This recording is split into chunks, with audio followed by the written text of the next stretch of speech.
Hi, I'm the Moss Man, and in today's video we're talking about, you guessed it, moss. This is in fact a moss update from our first official video on the Moss Man channel. We have this container here, which is in the thumbnail of the first video, and we have this container right here. So I'm going to switch the camera around, and we're going to take a look at the progress that the moss has made in, give or take, a month and a half.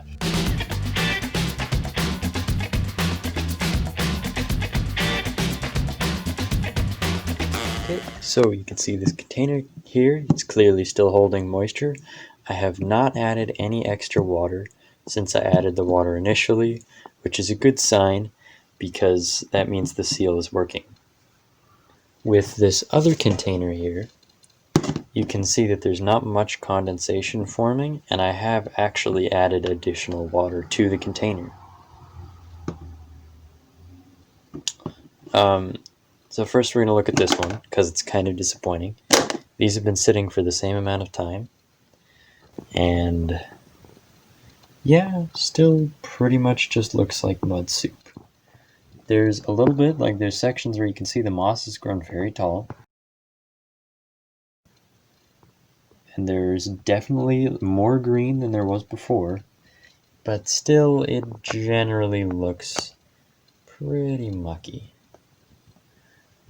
Now, compare that to our other container here. You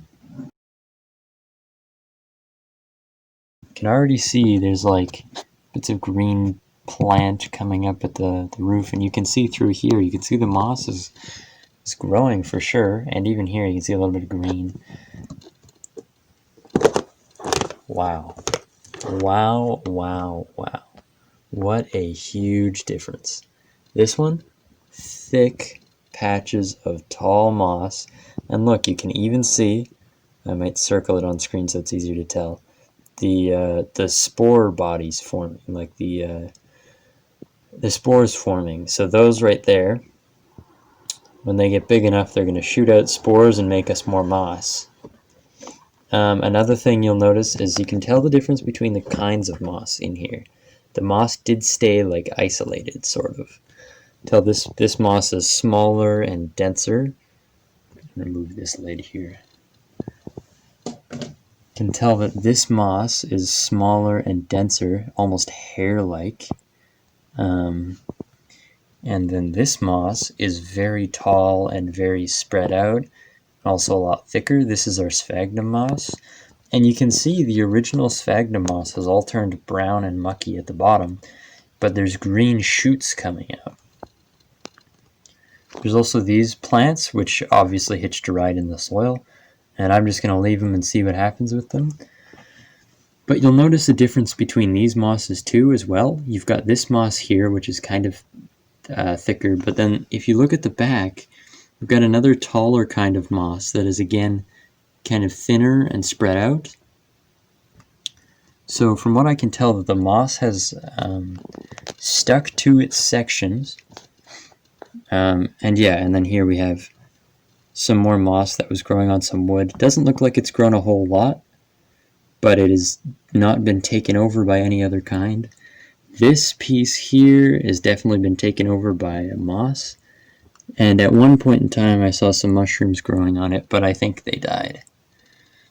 However, yeah, you can still tell the bottom is like wet.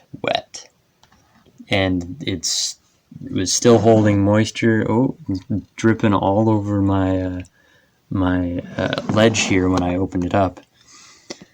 And yeah, so let's just get some like comparison video from when we last left this to this right now.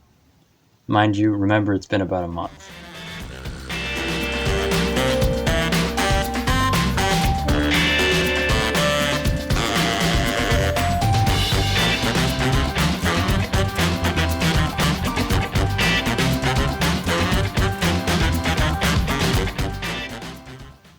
Something that I do want to comment on is the difference, like the vast difference between this container and that container right there.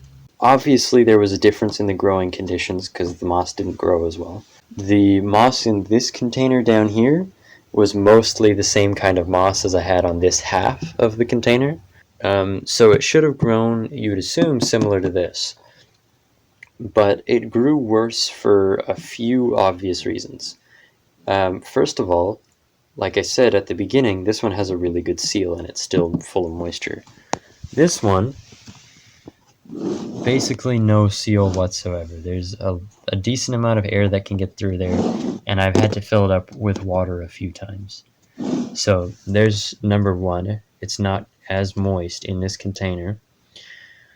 Now, number two, you'll notice this is on my windowsill, and this is just on the floor, right? So they're obviously getting a different amount of light. Even with with my grow light on, this one's higher up, so it's closer to the grow light.